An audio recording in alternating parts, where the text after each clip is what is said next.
I think that data analysis is still in the phase of the baby phase. I like to call it the baby phase in Africa because we are still trying to bridge the gap between what we know and what we think we know. Most organizations rely on expertise from experience, not expertise from data. So you discover that expertise from data is actually much more valuable. I'm not saying that experience is not valuable, but data tells a story that experience would not tell. So you realize that so many businesses rely on expertise based on what they think they know and not what they know.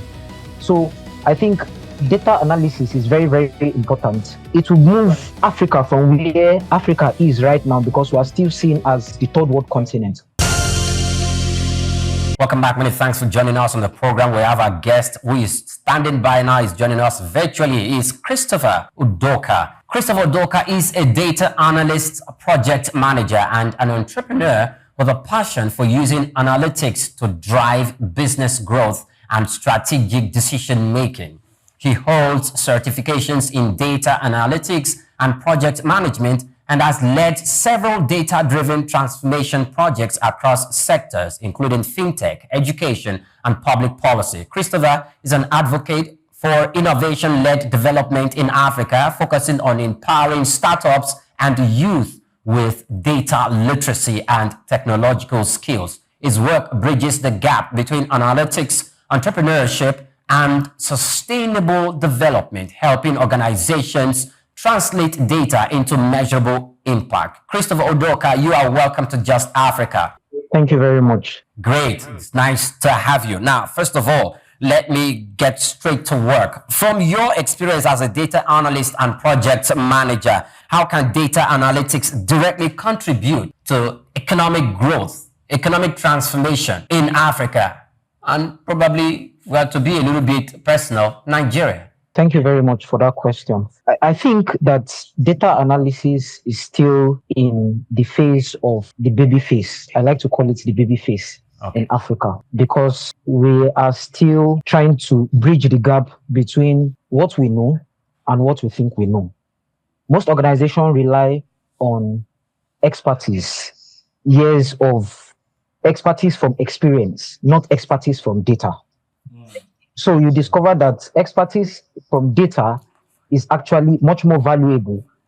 I'm not saying that experience is not valuable, but data tells a story that experience would not tell. So you realize that so many businesses rely on expertise based on what they think they know and not what they know. So I think data analysis is very, very, very important.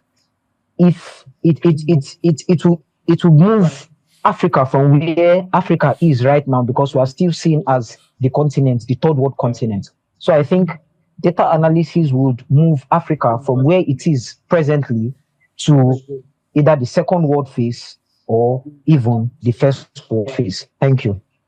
Okay, so what are the major barriers preventing African economies and Africa from moving past the baby phase, the infant phase, like you referred it to, of data and the use of data for economic development and all of that? What are the barriers do you think we are contending with, and how can we, surpass these barriers?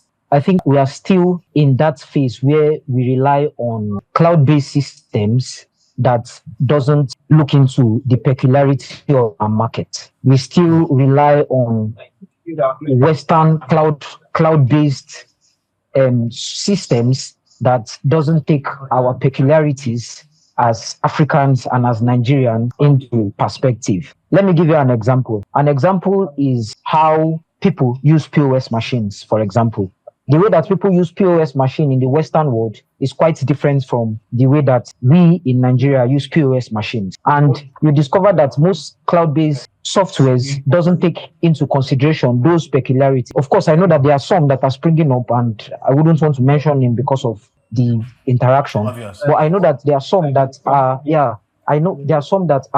springing up, but they are still businesses are still not adopting them. Because, there's this saying that the Nigerian thing or the African thing is usually seen as inferior. So they still rely on this foreign-based system. Like there are systems from India, there are systems from China, and there are even systems from the United States. And you discover that most businesses in Africa use systems that are from India that doesn't take into consideration our peculiarities.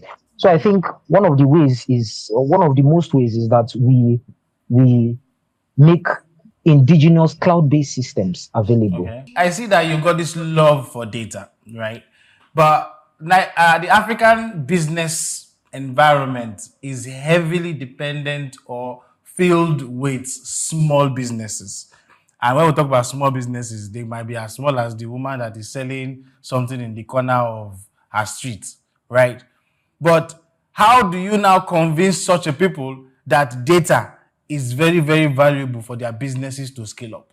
You see, one of the things is that we may be slow, but eventually we get it right. That is the thing about embracing technology, because at the end of the day, you discover that data analysis is technology. And there are several examples, like the mobile phone, for example. When mobile phone came out, there's usually this reception at first of mobile internet usage or technology as a whole. But as time went by, people started seeing the benefits of that particular technology. So I feel that if the bigger businesses, so to speak, see the benefits of data analysis, it is going to rub off on smaller businesses. And of course, when it rubs off, they are going to see it as a necessity, because data analysis is a necessity. If somebody buys something, for example, what did the person buy? What time of day? What informed the person's decision to buy that particular kind of product? What season was it? Was it, for example, nobody buys raincoats during summer or dry season. Everybody will buy raincoats during the rainy season, because it is that time that people actually need raincoat. So all these decisions, if properly channeled using data analysis, would actually help businesses thrive. For example, the person staying by the corner shop selling raincoats would not display raincoats during the dry season. But once it starts raining, you say that the person displays raincoat. So that's data. The person understands that, okay, this is the time of the year where people usually, if the person wants to make an order, for example, the person will not make an order by when it is hot for raincoat.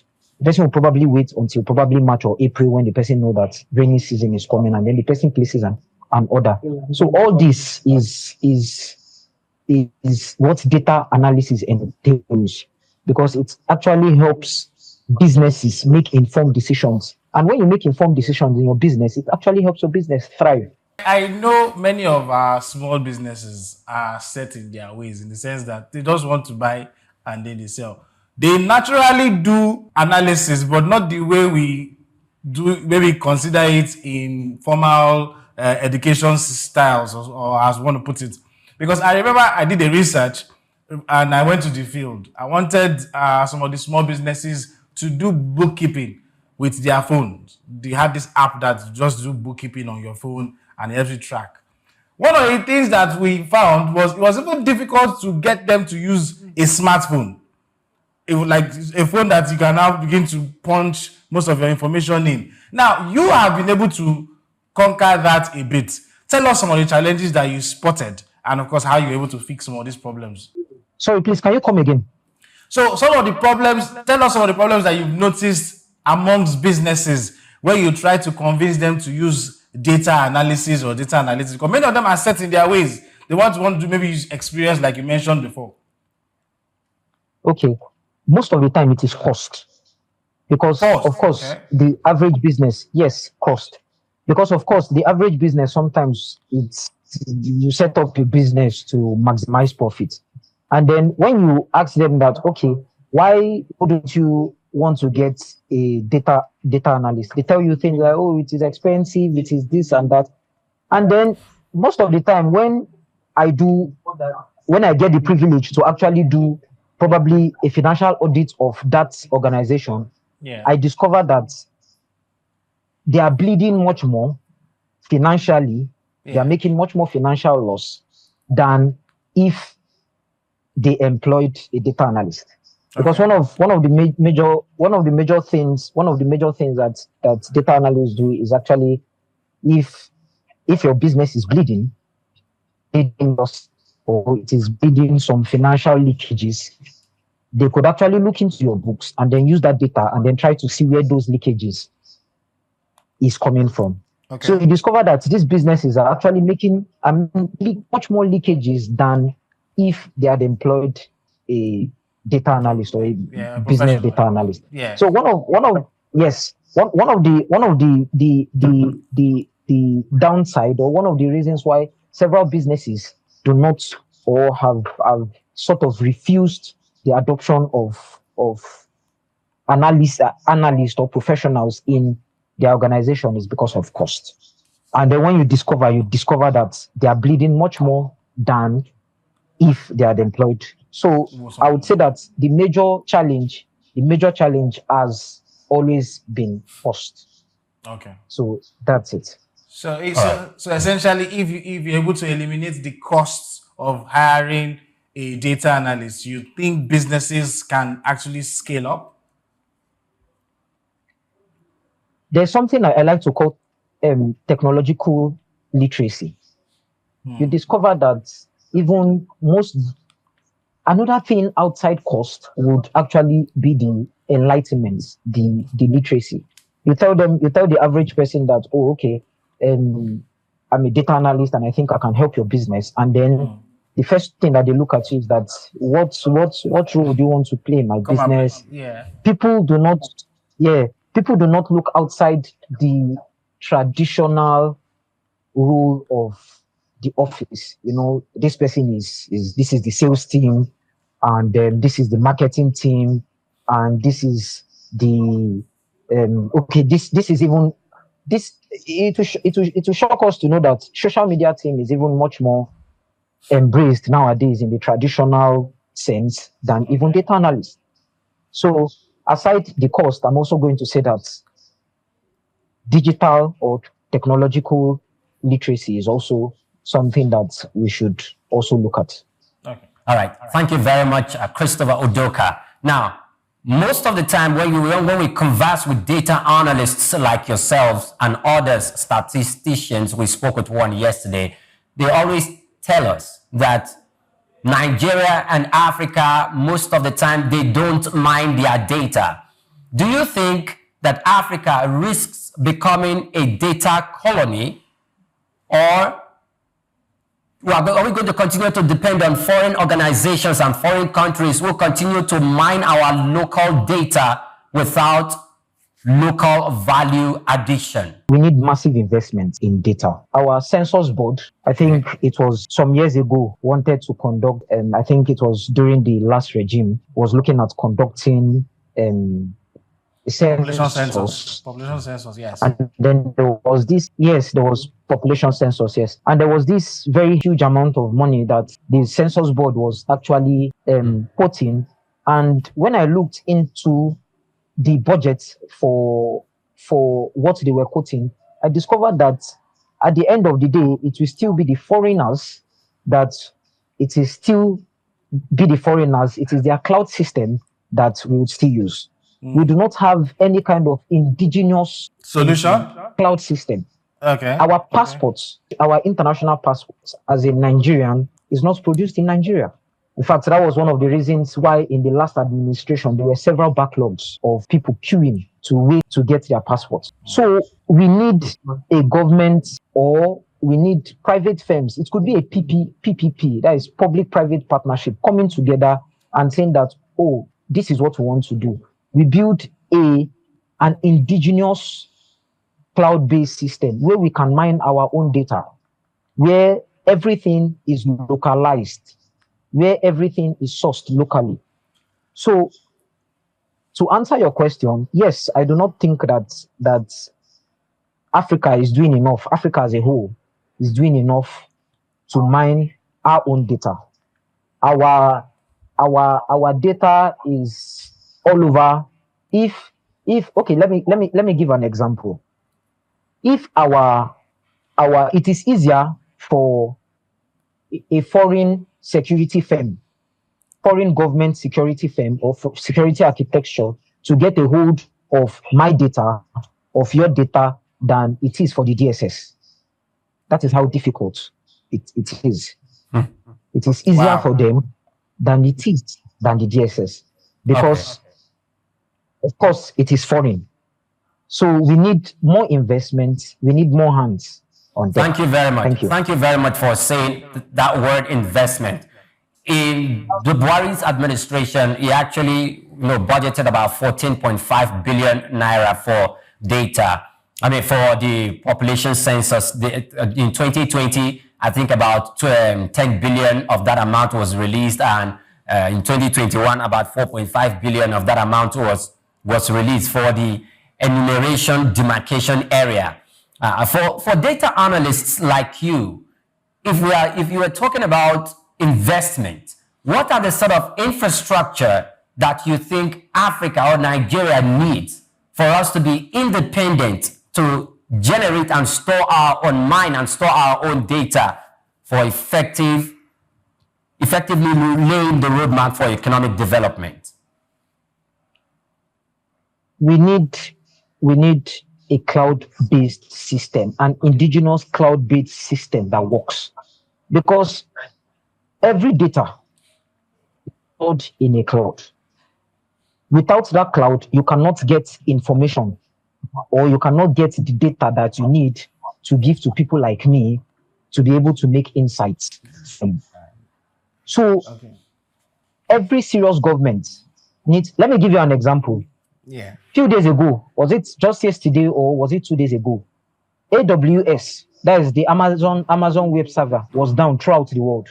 It affected a whole lot of businesses, up to the businesses in even Nigeria. You cannot open several websites. You cannot use several tools. It happened yesterday. 2 days ago. We were told that there was this temporal fix, and then it happened again. So imagine that imagine that everyone is based. Of course, there are several other cloud servers, but AWS seems to be like the godfather. I like to call it the godfather of servers. So if imagine us having our own. I'm not saying that there are sometimes that, of course, there are glitches and whatnot on servers, but it is easier for us to actually own our own server. It is easier for us to be able to say that, okay, this is what we want. This is our peculiarities. This is how Nigeria is. This is the mapping system. This is the location system. These are the peculiarities that affect us as a people. And then we put that into consideration when making these systems. Okay. So Udoka, you mentioned this thing, and the way you explain it, it looks like to have our own cloud system would cost an arm and a leg. If an AWS is this international, a lot of people depend on it. You can already imagine how much money would go into it. So to advocate for one of ours, do you think we will have the resources to pull it off? Yes. If you see, one of the things about I don't want to go political, but one of the things that you discover in Nigeria is that we seem to major on the minor and then we minor on the major. That has been our attitude in Nigeria.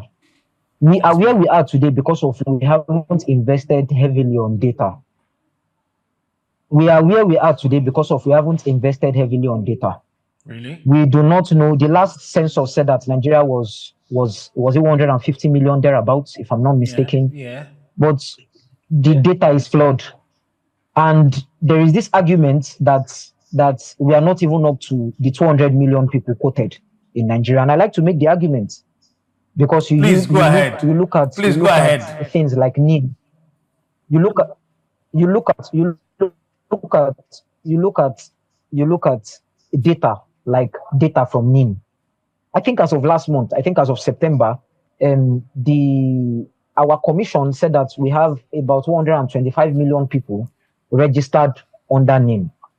Okay, let's throw up a number. Let's add 50 million to that number. That is 100 million. And presently in Nigeria, you cannot even breathe if you don't have NIN. You cannot breathe. So let's say that plus or minus 50 million people added to it. That is 175 million. So what is the data, or what data is what data do they look at to say that, oh, Nigeria is 200 million people, or Nigeria is 200 and whatever million people that they are quoting? What No, is the but, if we are but in 220 million, like the quote? But Udoka, in Yes, basic please go on. statistics, you are allowed to have a band like before or after. So even if you have a particular number, you are allowed to have there's a name they call it in statistics. You have a before and after margin of number. margin of error. Margin of error, bless you. That was what I was looking. So if you say we are roughly 175 and somebody comes and says we are over 200 million, it kind of like works, because there's people that you really cannot account for. The reason why most people throw up that number, I'll tell you why, is because of political reasons. It's because of political and selfish reasons. That's why I feel that most people throw up that number. Statistics may not tell you, like I said, margin of error. Statistics may not be 100% correct, may not be 100% accurate, but it will give you something close to an accurate picture. So my statistics, like I've said, I brought statistics from our bureau, the bureau in charge of the NIN, and it says that as of last month, September, it had 125 people registered under NIN. So I said, okay, my margin of error should be, let me throw 50 more million people. So what's the calculation that we have another 100 million people who is not under NIN? So these are the things that we look out for, and these are the things where I feel that statistics can actually come in. Yeah. Okay, we have 100 and NIN can actually tell you that this is the amount of male that we have, and this is the amount of female that we have. This is the amount of elderly people that we have, and this is the amount of youth. Yeah. So the people throwing up that number, what is the ratio of boys and girls? Because these things, at the end of the day, you will discover that it helps in planning. Yes. Nigeria has retrogressed. I'll tell you that one of the reasons why Nigeria has retrogressed over the last couple of years is because of the government is not actually planning properly. They just come up and then they just tell you that we want to do this, we want to do that, we want to do this. You are not putting population into consideration. You are not putting the cultural dynamism of that community into consideration. Yeah. You are not putting the value chain, the supply chain, the logistics of that community into perspective. And all these are things that data would have easily helped sort out. Yes. So these and more are actually the reasons why, you see, we need infrastructure. Like I said, we major on the minor and minor on the major. You were telling me about how it's going to cost the arm and the length, but in this country, somebody actually owns a refinery, or a group of probably less than 20 people own a refinery, and then the Nigerian state cannot own a refinery, cannot build a refinery. So it is actually the level or the reality political that we find ourselves in. All right. Yes. So thank you. We need that political will. Yeah. Thank you so much, Christopher Udoka, for your time with us. I wish we had more time to continue this conversation, but we look forward to Emmanuel Amolo bringing you again one more time, and hopefully this time you are going to be present and live in the studio. It's been a fantastic moment having this conversation with you. Christopher Udoka is a data analyst, project manager, an entrepreneur with a passion for using analytics to drive business growth and strategic decision making. He holds certification in data analytics and project management and has led several data-driven transformation projects across sectors, including fintech, education, and public policy. Christopher is an advocate for innovation-led development in Africa, focusing on empowering startups and youth with data literacy and technological skills. His work bridges the gap between analytics, entrepreneurship, and sustainable development, helping organizations translate data into measurable impact. Christopher Udoka, it's been a great moment having you today with us in the studio. Thanks for your thoughts. Thank you very much. Thank you very much.